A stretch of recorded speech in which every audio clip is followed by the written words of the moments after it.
जय महाकाल। जय महाकाली। पिताजी प्रणाम। स्त्रियों को साष्टांग दंडवत प्रणाम क्यों नहीं करना चाहिए? वैसे तो देखा जाए तो दंडवत प्रणाम का बहुत बड़ा फ़ायदा भी है, लेकिन इसके में कुछ खामियां भी हैं। हम इसके लाभ देखें। पहले सबसे पहली चीज़ तो होती क्या है कि हम जब दंडवत प्रणाम साष्टांग रूप में करते हैं तो हम एकदम सीधे स्ट्रेट लेट के और दोनों हाथ आगे बढ़ा के प्रणाम करते हैं। तो अपने इष्ट के सामने तो करना उचित है कि घर में हम अपने इष्ट के सामने दंडवत प्रणाम करें, लेकिन मंदिर में यह सब चीज़ें नहीं हो सकती क्योंकि वहाँ पे इतने लोग होते हैं, फिर भी कुछ लोग करते हैं। और इसमें सबसे बड़ी चीज़ क्या होती है कि जो हमारे सिर पे घमंड होता है, जब हम अपने इष्ट के आगे दंडवत करते हैं तो उसमें हमारे घमंड को भी कम होता जाता है कि हमसे श्रेष्ठ हमारे इष्ट हैं। और दंडवत कुछ लोग अपने गुरु या अपने पूजनी के आगे भी करते हैं। वह भी उनके अंदर का भाव होता है, वे उनको वह महत्व की वे इष्ट के समान ही उनको समझने लगते हैं, तो वे उनके आगे भी दंडवत ही करते हैं। इसमें हमें भाव तो जागृत होता है कि हम अपने गुरु को वह दंडवत करके उनको एक सम्मान दे रहे हैं, लेकिन इसमें सबसे बड़ी चीज़ क्या होती है कि आजकल 21वीं सदी है, उसके लिए जो भाव होना चाहिए वह आजकल के मनुष्यों में वह भाव नहीं होता है। और वैसे भी यह प्रथा अधिकतर गुरुकुल में चलती थी। इसके सबसे बड़े लाभ भी कई हैं कि हम जब सीधे लेटते हैं तो उससे हमारे शरीर में जो अत्यधिक ऊर्जा, उसको सम्मान करने के लिए धरती उस अधिक ऊर्जा को अपने में अवशोषित भी कर लेती है। और इसके में सबसे बड़ी जो एक कि हम अपने इष्ट के आगे तो एक भावपूर्ण और श्रद्धापूर्ण तरीके से उनको दंडवत प्रणाम कर रहे हैं, लेकिन यही चीज़ कुछ लोग कि गुरु के आगे प्रणाम करते हैं तो उससे गुरु के अंदर एक घमंड की वृद्धि होने लगती है कि लोग हमें इतना चाहते हैं तो वे हमारे सामने साष्टांग दंडवत कर रहे हैं। मतलब एक घमंड की मतलब एक का घमंड घट रहा है, और अगर दूसरे ने अपने को कंट्रोल नहीं किया तो उसका घमंड बढ़ने लगता है। और इसको हम लोग देखते भी हैं। कुछ राजाओं जैसे पहले गुलामी प्रथा चलती थी, तो उसमें लोग जब कोई निकलते थे, राजा या जो भी वहाँ के श्रेष्ठ होते थे जन, तो वो निकलते थे तो जो रास्ते में जितने लोग होते थे वे सड़क के किनारे दंडवत की तरह लेट के हाथ आगे करके कि प्रणाम कर रहे हैं, लेकिन वह उचित नहीं है।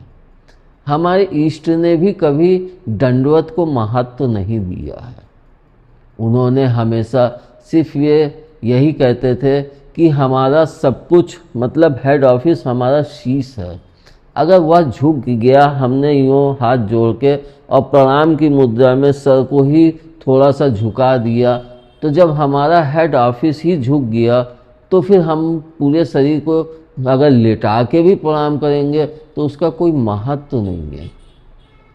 लेकिन अगर कोई भाव के साथ कर रहा है कि उसकी श्रद्धा है कि हम ऐसे करें, तो उसके भाव में वह चीज़ जागृत होती है।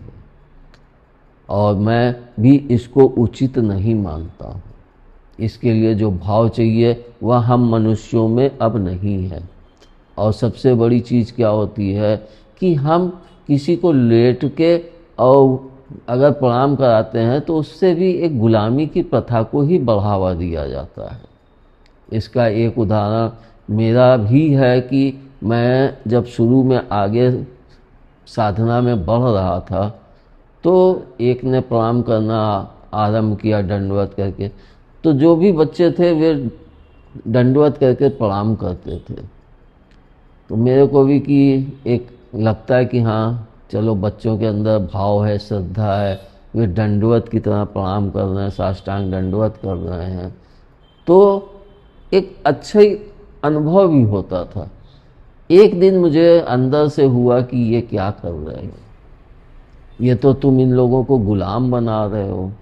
कल को ये लोग जब आगे बढ़ोगे तो ये लोग ऐसे हाथ फैला के लेट जाएंगे और फिर कि मेरे हाथ के ऊपर पैर धर के चलो, जिसको मैंने एक पिक्चर में भी देखा था।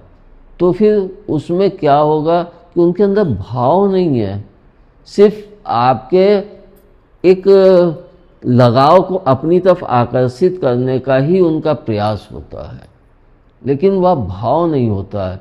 और सबसे बड़ी चीज़ क्या होती है कि हम उनको भी तो गुलामी की प्रथा पे ही तो ढकेल रहे हैं, और हमको एक सुख का अनुभव हो रहा है तो हमारे अंदर धीरे धीरे घमंड की ही वृद्धि होगी। तब मुझे यह तो गलत है, कल को सब अगर ऐसे ही लेटे के प्रणाम करेंगे तो हमें अपने स्थान तक पहुंचने में ही घंटों लग जाएगा, तो यही सब करता रहूँगा क्या। तब प्रभु का, माँ का वाणी की यह प्रक्रिया उचित नहीं है। सिर्फ हाथ जोड़ के सर को थोड़ा सा झुका के प्रणाम करना ही सबसे ज़्यादा उचित है। और इसमें स्त्रियों के लिए तो वैसे भी यह चीज़ वर्जित है एकदम। इसका सबसे बड़ा कारण वैसे तो पुस्तकों के हिसाब से और भी तमाम चीज़ें हो सकती हैं, लेकिन मैं जो सरल भाषा में समझता हूँ वह यही है कि जब स्त्रियाँ प्रणाम करके साष्टांग प्रणाम करती हैं तो वह जब लेटती हैं तो उनके लेटने में कभी वस्त्र नीचे से ऊपर हो गया तो उनकी टांगें थोड़ी दिखने लगीं, तो लोग जो वहाँ पे खड़े होते हैं तो सबकी निगाहें तो नहीं अच्छी होती, उसमें कुछ लोगों की निगाहें भी तो खराब होती हैं। तो वहाँ के माहौल में एक तरह से लोगों के दृष्टिकोण में परिवर्तन हो जाता है। वे वहाँ पे बैठे हुए अपने पूजनी या गुरु जी के प्रवचन को सुन रहे हैं या वो देख रहे हैं, कानों से श्रवण कर रहे हैं, लेकिन जब वे ऐसा कोई स्त्री लेटती, पुरुष लेटेगा तो नहीं उनकी निगाहें जाएंगी, लेकिन कोई अगर स्त्री लेटेगी तो उनकी निगाहें बरबस उस तरफ आकर्षित हो जाती हैं, और जिसका जैसा दृष्टिकोण है वह उसको वैसे ही अपने लिए लेने लगता है। तो मैं इसको कोई भी किसी भी तरह से उचित मानता ही नहीं हूँ कि स्त्रियाँ दंडवत प्रणाम करें, बल्कि स्त्री क्या, मैं तो पुरुषों के लिए भी इसको वर्जित ही मानता हूँ। इसका भी सबसे बड़ा कारण यही है कि हम किसी को गुलामी प्रथा पे न लेके जाएं, बल्कि उन्होंने शीश झुकाया उतना ही बहुत है। उनको हम यह शिक्षा दें, शीश भी झुकता है सिर्फ अपने इष्ट, अपने गुरुजन या अपने पूजनी के आगे, बाकी हम लोग सबके आगे शीश भी नहीं झुकाते हैं। और हम लोग कहते भी हैं कि हे प्रभु, शीश सिर्फ आपके ही आगे झुके, ऐसा कोई भी वो मत हो कि हमको किसी दूसरे के आगे शीश झुकाना पड़े। तो शीश झुकने का मतलब क्या हुआ, यही तो हो गया कि हमने उसको समर्पित कर दिया, अपना सारा भाव, अपना जो भी अभिमान था सब कुछ उसके चरणों में समर्पित कर दिया। तो फिर हम चाहे दंडवत करें या सिर्फ हाथ जोड़ के प्रणाम करें, हम देखें तो शिव जी कभी भी किसी को दंडवत प्रणाम नहीं करवाते थे। वे स्वयं भी, कोई व्यक्ति आता था तो वे सिर्फ ऐसे ज़रा सा शीश झुका देते थे, और जो सामने वाला व्यक्ति होता था, क्योंकि वे तो साक्षात परमपिता परमेश्वर बैठे हैं, अगर उन्होंने इतना ही शीश झुका दिया तो वह हमारे लिए अमृत वर्षा के समान हो गया। लेकिन वही जो सामने बैठे हुए लोग हैं तो वे हाथ जोड़ के और तब उनको प्रणाम करते थे कि हे महादेव, मेरा प्रणाम स्वीकार कीजिए। तब शिव जी ऐसे, और लोग अपने अंदर, जरूरी नहीं होता था कि वे मुंह से बोल के ही बोलें, वे सिर्फ ऐसे ही अंदर से कि प्रणाम स्वीकार करें, अंदर से आत्मा से ही उनको प्रणाम करते हैं। जब आत्मा से हम किसी को प्रणाम करते हैं तो वह प्रणाम हमारा उस व्यक्ति या उस पूजनीय व्यक्ति या हमारे इष्ट की आत्मा तक वह वेव्स जाती है। और अगर हमारे अंदर आत्मा से प्रणाम नहीं हो रहा है तो सिर्फ हम एक दिखावा ही कर रहे हैं। तो मैं इसके एकदम विरुद्ध हूँ कि स्त्रियाँ हों या पुरुष हों, किसी को भी साष्टांग दंडवत प्रणाम नहीं करना चाहिए। जबकि प्रणाम की भी दो मुद्राएं होती हैं, एक तो साष्टांग दंडवत प्रणाम होता है, एक पंचांग प्रणाम होता है जिसमें घुटने के बल बैठ के प्रणाम किया जाता है। वह भी उचित है, लेकिन वह भी मेरी नज़रों में उतना उचित नहीं है। मेरी नज़र में सिर्फ इतना उचित है कि हम हाथ जोड़ के सिर्फ सर से झुका के प्रणाम करें। प्रभु भी ये नहीं कहते हैं कि मेरे अंश हो तुम सब बच्चे और तुम सबको मैं अपना गुलाम बनाऊं। वे सिर्फ इतना कहते हैं कि तुम्हारे अंदर हमारे प्रति सच्ची श्रद्धा हो, जो तुम्हारे आत्मा से निकले कि हाँ, हमको अपने प्रभु से कितना प्यार है, हमको अपने इष्ट से कितना प्यार है। और जब वह भाव जागृत होता है तब हमारा सही प्रणाम का जो वेव्स होती हैं वे हमारे इष्ट तक पहुंचती हैं। और जब वह भाव बहुत ही मजबूत दृढ़ता के साथ जाता है तो हमारे इष्ट भी अपना वरद हस्त उठा के आशीर्वाद के रूप में हमें आशीर्वाद प्रदान करते हैं।